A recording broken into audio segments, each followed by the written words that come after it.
Vous êtes dans l'Africa Newsroom, ravi de vous retrouver au sommaire de cette émission. Créer dans l'immédiat les conditions de résolution de la crise dans le Pool, c'est l'engagement du président congolais Denis Sassou Nguesso, une promesse formulée ce mardi dans son entretien avec des représentants de cette région. Plus de 130 000 personnes sont en situation de détresse depuis plus d'un an.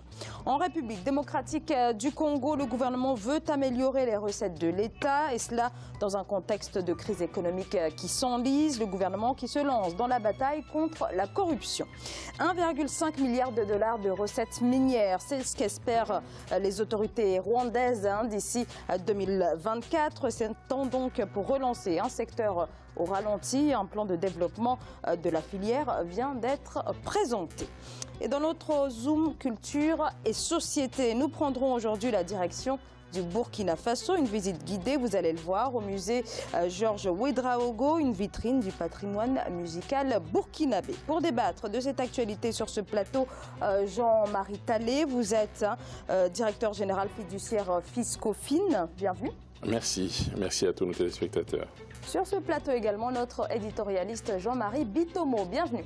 Bonsoir Zara et bonsoir à tous nos téléspectateurs et téléspectatrices. Commençons par l'actualité politique.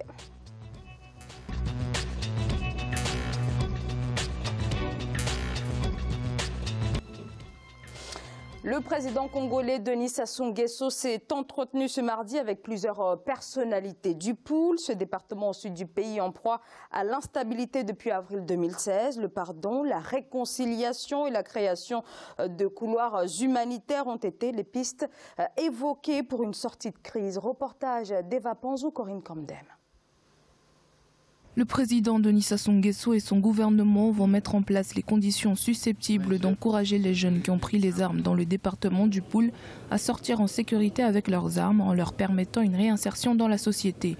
L'appel des sages, notables et religieux du département du Pool a été entendu par le président de la République. Donc les jeunes dont nous parlons pourront sortir, on créera les conditions pour qu'ils sortent. Et il faut qu'ils sortent avec leurs armes.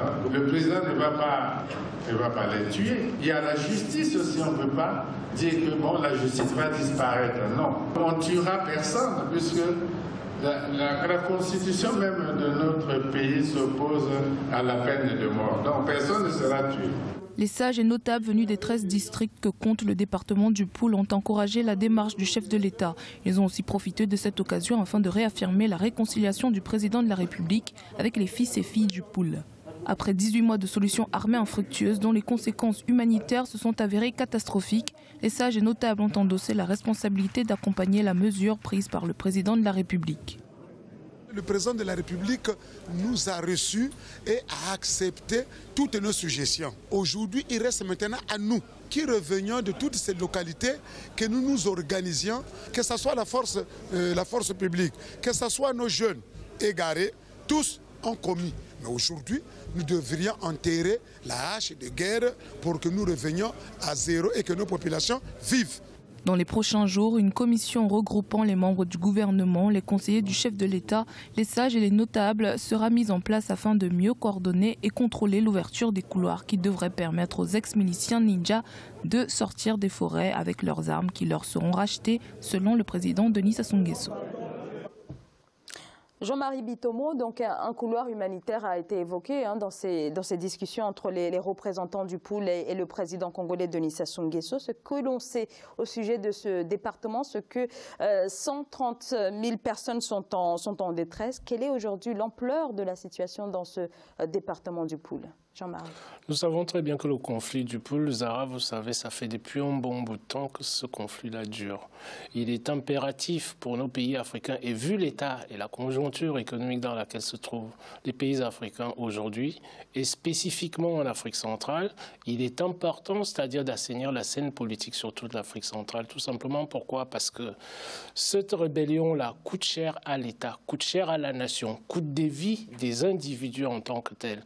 Je pense que l'Afrique n'a pas besoin, si vous voulez, des conflits de ce genre-là pour pouvoir avancer, puisque les choses vont très très vite. L'Afrique est nous sommes en retard énormément à l'heure actuelle. Il est temps de prendre toutes les ressources disponibles et de les consacrer au développement de nos pays. Que nos dirigeants essayent d'assainir le maximum possible ces conflits-là qui déstabilisent nos États, qui déstabilisent nos économies, la plupart du temps de sources externes en tant que telles. Donc à partir de là, je trouve que c'est une bonne solution qu'a prise le président Sassou Nguesso d'essayer d'aplanir la situation. Je ne suis pas là pour faire, si vous voulez, toute l'exégèse sur la situation, si vous voulez, dans le pool. Tout ce que je peux tout simplement dire, c'est que je suis heureux qu'un pays comme le Congo a le pool qui est rentré pratiquement en conflit depuis des années, et cela ne contribue pas à faire avancer nos pays et nos démocraties respectives. Et il y a une chose aussi qu'il ne faudrait pas oublier, à savoir qu'il est très très important et nécessaire que nous sachions respecter nos textes, quoi qu'il arrive. Le Congo, si vous voulez, appartient à tous les Congolais. Les gens qui sont en place aujourd'hui partiront, il faudrait bien qu'ils pensent que ce qu'ils vont laisser derrière eux, que ce soit bon pour l'avenir de tous les Congolais. Jean-Marie Talley, le président Denis Sassou Nguesso, qualifié encore il y a encore quelques mois de terroristes, hein, les partisans du pasteur Ntoumi, le chef de l'État congolais, les qualifie désormais de, je cite, de jeunes gens égarés. Est-ce que ce changement de qualificatif signifie un revirement dans la perception, en tout cas qu'il a au sujet de ces conflits? Est-ce qu'il considère désormais que ces jeunes sont une composante de la crise avec qui il faudrait négocier? Oui, naturellement, les mots ont un sens, et puis les mots disent long sur un certain nombre de choses, mais les jeunes sont une composante congolaise avec laquelle il faut négocier. Ce sont des Congolais, ce sont des personnes qui ont envie simplement aussi d'avoir une vie décente et une vie agréable. Mais malheureusement, on s'aperçoit que la plupart, les grands indicateurs qu'on a en Afrique sont des indicateurs de conflit, parce que les gens s'opposent, mais refusent en même temps la conversation, refusent en même temps de se mettre à table pour discuter. Donc on se pose quand même des questions. C'est un conflit qui dure depuis pratiquement 1993. Et un conflit qui est né déjà de la lutte des camps, qui est devenu d'abord tribal, parce qu'entre la bande, entre guillemets, de Lissouba, la bande à Kolela, ensuite la bande à Sassou Nguesso, donc c'est de 93 à 98, 99. Il y a eu plus de 400 000 morts, dont on ne parle pas assez. Les médias, que ce soit internationaux, les médias locaux, n'en font pas beaucoup état. Donc on s'aperçoit que le pôle, qui est une des plus grandes régions économiques du Congo, et qui était le moteur, qui était la véritable dynamique, est parti au ralenti. Donc si le président Sassou Nguesso aujourd'hui tend la main à la discussion, tend la main à la négociation et tend la main à ce qu'il y ait un apaisement par rapport à ceux qui se disent de l'opposition et ceux qui alimentent toutes ces guerres-là, c'est une très bonne chose et je pense qu'il devrait l'accepter. À défaut, on s'aperçoit que ceux qui se disent de l'opposition dans la plupart de nos pays africains n'ont pas très souvent de projet de société. C'est simplement, c'est du pousse-toi là, je m'assois pour faire pire que ce que tu as fait ou pour faire comme toi. Donc on devrait apprendre à se passer dans les conjonctures économiques actuelles, dans les enjeux économiques actuels, on devrait apprendre à se passer des circonstances comme celle-là dont l'Afrique n'a pas besoin. On peut mieux. Et aujourd'hui, si Sassou Nguesso tend la main, mais que ceux qui sont en face, ils ont un projet de société qui s'assoient autour de la table pour discuter et pour laisser libre cours au développement économique de la nation congolaise pour tous les Congolais et ensuite entraîner l'Afrique aussi dans le bon sens. Jean-Marie ? Je pense que cette initiative-là est louable. Elle est louable dans la mesure où elle contribue à apaiser la situation en tant que telle. Parce que nos États, je le répète encore, nous avons tellement de besoins en Afrique, pratiquement dans toute l'Afrique, que l'Afrique ne peut pas se permettre d'être un continent en permanence en conflit en tant que tel. Ces conflits-là nous retardent énormément. Et nos indicateurs économiques qui devraient être à un autre niveau sont à un niveau largement en dessous de ça. Tout simplement. Pourquoi? Parce que dès que vous déstabilisez un pays, premièrement, vous faites fuir les investisseurs. Il n'y a que ceux qui sont là, les anciens, qui vont vraiment essayer de rester. Mais pour que vous accueillez des nouveaux investisseurs qui vont éventuellement créer de l'emploi pour les jeunes, ça s'avère être une tâche ardue. Il faut que nous nous en rendons compte que c'est une tâche très très ardue. L'investisseur, quand il arrive quelque part, c'est pour qu'il pose ses fonds et qu'il ait un retour sur investissement qui soit conséquent en tant que tel. Ce retour sur investissement-là sert aussi, si vous voulez, des populations locales en tant que telles. D'où la nécessité, si vous voulez, d'aplanir tout ce que nous pouvons avoir pratiquement sur... Moi, je parle spécifiquement de l'Afrique centrale parce qu'on n'en parle pas beaucoup, comme M. Talé le disait tout à l'heure. Le conflit du Pool dure depuis 1993. Vous avez le Tchad, vous avez la RCA. Pratiquement toute l'Afrique centrale est en ébullition en tant que telle. Ça commence au Cameroun, ainsi de suite. Il faudrait s'asseoir sur la table des négociations et se dire que nous sommes tous Congolais, nous sommes tous Camerounais, nous sommes tous Centrafricains, nous sommes tous Tchadiens. L'intérêt de l'État, l'intérêt des populations concernées passe avant les intérêts personnels. Parce que, à force de vouloir privilégier les intérêts individuels, on met le feu dans la maison. Naturellement, pour compléter ce qu'il dit, c'est qu'on s'aperçoit que dans les conjonctures économiques actuelles en termes de développement, nous avions, en tout cas, on pouvait gagner en Afrique en matière de recherche et développement à peu près 15 ans de gains par rapport à ce qui avait déjà été fait. Donc, vous prenez le téléphone portable aujourd'hui, donc quand on arrive, on peut arrimer à cela, donc le mobile money, on y va. Donc, on n'a plus besoin de recommencer à zéro, mais quand on se retrouve dans la situation systématique actuelle des conflits, il dit en Afrique centrale, mais il n'y a pas que l'Afrique centrale. Vous allez en Afrique de l'Ouest, vous en avez pareil. Vous redescendez un petit peu plus au sud de l'Afrique centrale, vous avez exactement la même chose qui continue et qui perdure. Donc, à partir de ce moment-là, au lieu de gagner sur 15 ans recherche et développement pour avancer, on gagne plutôt 15 à 20, 30 ans de retour en arrière.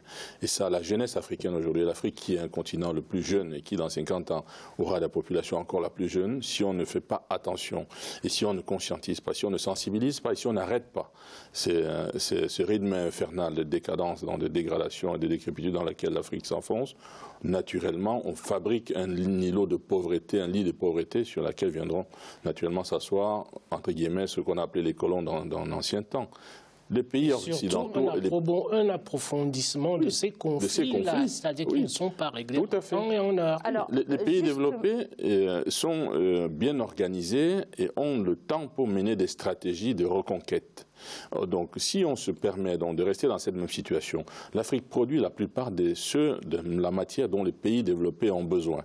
Donc, naturellement, pour satisfaire à leurs besoins, il fallait bien les prendre quelque part. Et bien, si on peut rester en conflit permanent, ça arrange bien les intérêts de beaucoup. Apprenons à arranger nos intérêts, nos propres intérêts, entre nous, pour nous et surtout pour le bien collectif. Alors justement, quelle solution politique, comme solution politique, le président propose aux partisans donc, du pasteur Ntoumi de quitter le maquis avec leurs armes? Il a proposé entre autres de racheter par exemple ces armes. Est-ce que cette proposition a des chances d'avoir un écho favorable, Jean-Marie Bitoni? Je ne saurais vous le dire, Zara. Bon, je ne lis pas dans une boule de cristal. Il y a une chose qui est... Est-ce que cette mesure est à la hauteur de la gravité de la situation? La mesure, si vous voulez, là, jusque-là, j'ai entendu le président Sassou Nguesso dans son discours dire qu'il n'y a pas de peine de mort parce que dans la salle, je pense qu'il y a un individu qui l'a interpellé en lui disant que... La Constitution congolaise, d'ailleurs, n'admet pas la peine de mort. La Constitution congolaise n'admet pas la peine de mort. Donc, partant de là, je pense que le président Sassou Nguesso, qui est quelqu'un de suffisamment intelligent et suffisamment expérimentant en politique, aura, si vous voulez, le souci de régler ce conflit-là en n'embastillant pas un certain nombre de gens de l'opposition aussi, parce que tout ça, il vaut mieux faire table rase du passé et regarder vers l'avenir. Que doit faire l'Afrique aujourd'hui? Qu'on fasse table rase, de ne pas juger ces gens-là, parce que dès que les procès vont commencer, vous voyez, ce sera l'huile qu'on va jeter sur le feu encore, et ça repartira, et on s'arrêtera. Ou encore s'il y a procès, que ce soit des procès équitables, que ce soit des procès justes, parce qu'il y a beaucoup d'opposants qui sont emprisonnés, il y a beaucoup d'opposants qui sont embastillés, pour de bonnes ou de mauvaises raisons, le problème c'est qu'on n'en sait rien, mais dans la plupart des conflits qu'on voit en Afrique, la résolution souvent passe par des règlements de comptes personnels, pas par des solutions équitables, pas par des solutions viables. Donc si les propos du président Sassou Nguesso sont des propos qui peuvent être tenus, qui peuvent être menés jusqu'au bout, personne ici n'est capable de lui répondre que c'est la meilleure des solutions. Mais il y a une des solutions essentielles, c'est déjà la sensibilisation et de la société africaine, de la société congolaise. Et surtout le fait que quand on dit pasteur Ntoumi, révérend Ntoumi, Et ce qu'on oublie souvent derrière, c'est que derrière, vous avez des phénomènes sectaires qui pilulent en Afrique, qui sont des lavages des cerveaux permanents, qui lavent les cerveaux des jeunes désœuvrés, des jeunes qui sont dans le besoin, qui sont dans le désarroi. On leur met des armes en main, ils ne savent même pas à quoi ça sert. Et on parle de plus en plus à la perte de la valeur humaine, de la notion même de vie humaine. Quand ils tuent, ils sont fiers de tuer, parce qu'on leur a dit et parce qu'on leur a lavé les cerveaux. Donc à partir de là, il faut sensibiliser, il faut former, il faut moraliser à nouveau un minimum la société congolaise. Et ensuite, que ceux qui sont en face acceptent de s'asseoir à table avec Sassou Nguesso et qu'on oppose des projets de société et que suit la base de la confrontation des projets de société qui permettent de construire un Congo durable, un Congo de qualité, mais qu'on tire la solution qui arrange les Congolais et par-delà les Africains. On va passer à une autre actualité dans la République démocratique du Congo voisine. Derrière une situation politique instable se dessine un horizon financier des plus sombres. Sur place, le gouvernement cherche des moyens de sortir de la crise. Des autorités qui annoncent vouloir s'attaquer à la corruption afin de renflouer les caisses de l'État. C'est un reportage de Jacques Mboka. En RD Congo, le gouvernement veut faire de la collecte des recettes publiques son cheval de bataille en vue de stabiliser l'économie du pays. Faisant partie de 28 mesures économiques initiées par le chef de l'État Joseph Kabila, la collecte des recettes est considérée comme une urgence. Cette mesure fait l'objet d'une campagne de vulgarisation lancée au cours d'une conférence de presse tenue par le Premier ministre Bruno Tshibala ce mardi 3 octobre 2017 à Kinshasa. Il fallait donc étudier et proposer des actions urgentes et concrètes à mettre en œuvre pour lutter efficacement contre la corruption, la fraude fiscale et douanière en vue d'améliorer la collecte des recettes publiques et renflouer ainsi les caisses de l'État. Il est difficile, reconnaissent les autorités du pays, de booster les recettes publiques sans une action punitive contre les auteurs de la corruption qui, par ailleurs, bénéficient d'un régime d'impunité. Selon le gouvernement, plusieurs contentieux accusant certains fonctionnaires de l'État et opérateurs économiques sont portés en justice. Ce qui est important de relever, c'est la place que prend la justice par rapport au traitement de ce contentieux. Parce qu'une fois que le travail est pris en charge, une fois que les dossiers sont pris en charge par la justice, nous sommes complètement dessaisis en attendant qu'une décision judiciaire soit prise. La République démocratique du Congo souffre encore de la baisse du prix des matières premières qui a affecté sa croissance économique estimée à plus de 8% il y a 3 ans pour se rabattre à environ 2,6% en 2017. Bien que ses principaux produits à l'exportation, à savoir le cuivre et le cobalt, connaissent une montée des prix, soit environ 6,470 $ la tonne du cuivre et 65 121 $ pour le cobalt, plusieurs investisseurs hésitent encore à revenir. Dans ces conditions, le sérieux dans la collecte des recettes sur divers autres secteurs est de mise pour une relance économique du pays.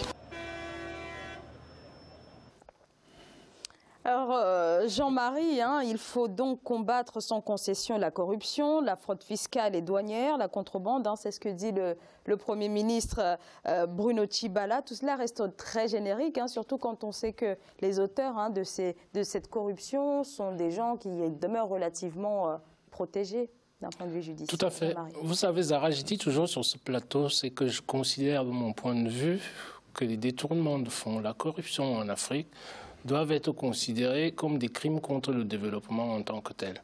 On pleure souvent. Nous aimons bien en Afrique, c'est-à-dire entendre, quand j'entends les pays occidentaux venir chez nous, nous dire que oui, on vous procure de l'aide au développement. Quelle aide au développement ces pays-là nous procurent?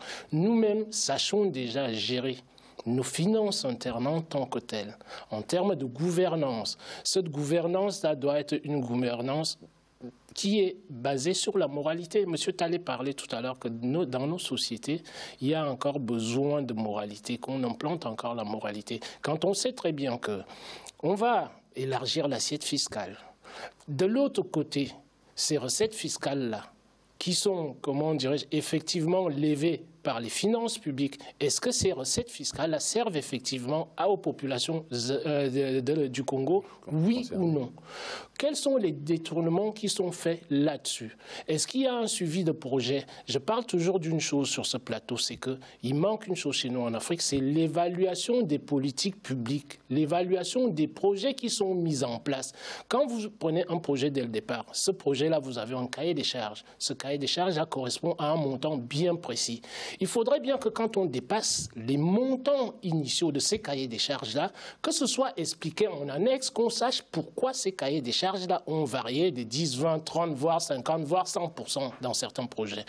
Dès l'instant que nous ne faisons pas ça, je parlais tout à l'heure, nous étions en train de parler du Congo. Donc tout à l'heure, je parlais de la nécessité de nos besoins en financement en tant que tel.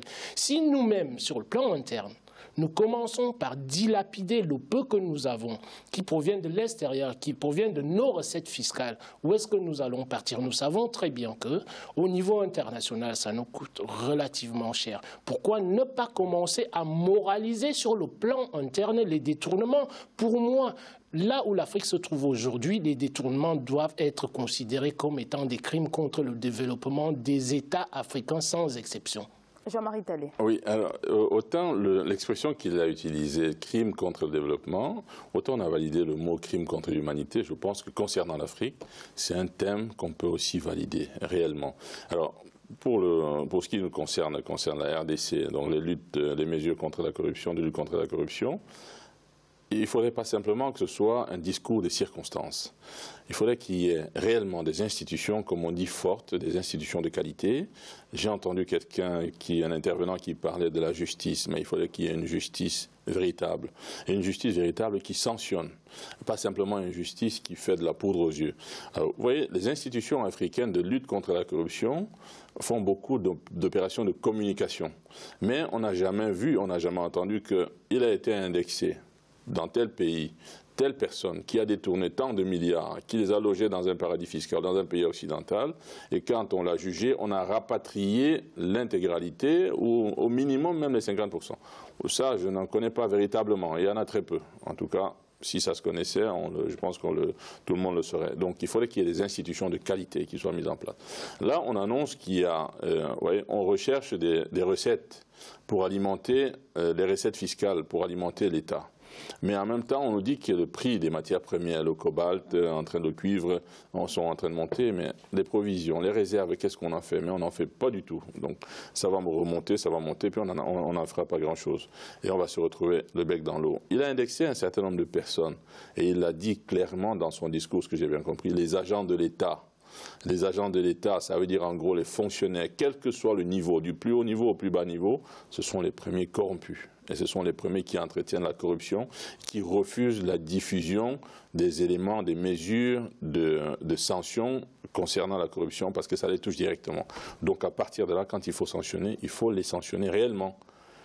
On est un pays jeune, le Congo aussi est essentiellement jeune, et le Congo a besoin, il est dans une dynamique de construction. Alors si ce Premier ministre n'est pas là pour jouer simplement les coups à coups entre pouvoir et système de pouvoir aux côtés de pouvoir, mais s'il prend des vraies mesures, que ce soit des mesures réelles, des mesures réalistes et surtout des mesures efficaces, applicables, qu'on les applique, avec qu'elles fassent leur effet, là où on sait que l'argent a été détourné, déposé, qu'on le ramène au pays, tout simplement.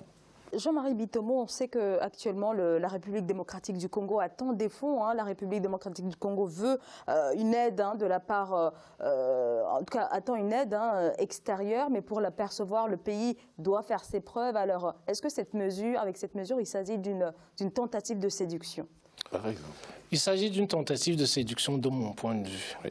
D'après mes lectures, quand on lit un peu les détournements qui se passent dans les pays africains, quand vous prenez un pays, comme celui dont nous sommes en train de parler là, il est évident que les détournements dépassent l'aide extérieure qui va venir sur le RDC. C'est pas moi qui parle. On n'a qu'à aller voir, si vous voulez, les différents rapports internationaux qui se passent dans tous nos pays africains. C'est-à-dire, nous avons pris l'habitude de nous déresponsabiliser complètement. On nous parle du colonisateur. Quand il faut en parler, j'ai la langue dure là-dessus. Mais de temps en temps, il faut que nous nous tapions nous-mêmes dessus. C'est-à-dire si nous ne corrigeons pas nos imperfections.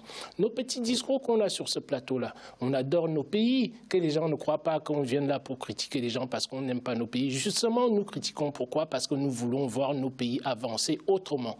J'ai fait un pari que dans la majorité des États africains, vous prenez les projets un à un, vous prenez les sommes qui sont détournées, vous prenez les sommes qui sont consacrées aux investissements, c'est-à-dire avec l'aide extérieure, le montant des détournements est supérieur au montant de l'aide supérieure que les États africains reçoivent pour pouvoir financer leurs projets.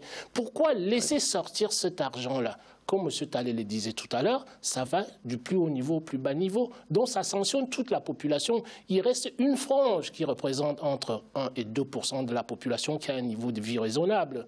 Mais pourquoi aller endetter les générations futures en allant, comment on dirait, sur le marché international ou, après les institutions internationales, à emprunter de l'argent alors qu'on ne lutte pas suffisamment, de mon point de vue, de l'argent qui est sorti dans chacun des États africains sans exception. Et avec la condescendance, si vous voulez, des multinationales auxquelles on accorde des avantages, qu'on n'accorde même pas, comment dirais-je, aux locaux qui veulent entreprendre. Mais quel scandale! Mais pour compléter rapidement, vous voyez, c'est le point qu'il est en train de développer. Les malversations financières en Afrique, les fraudes douanières, les fraudes fiscales, les contrebandes, très souvent c'est entretenu par les propres agents de l'État de haut niveau, qui, parce qu'ils sont au contact des grandes multinationales étrangères ou au contact des grands pays étrangers, qui négocient des partenaires avec nos pays, instituent et instaurent ces systèmes de contrebande, ces systèmes de fraude fiscale. Mais ce sont les mêmes qu'on envoie au front pour aller combattre les mesures de corruption, pour aller mettre en place des mesures de corruption. Contre la corruption. Et ce qui n'est pas normal. Donc, il y a quelque chose qui ne va pas. La contrebande, vous allez sur la plupart des marchés africains, allez voir qui est propriétaire de tout ce qui rentre là.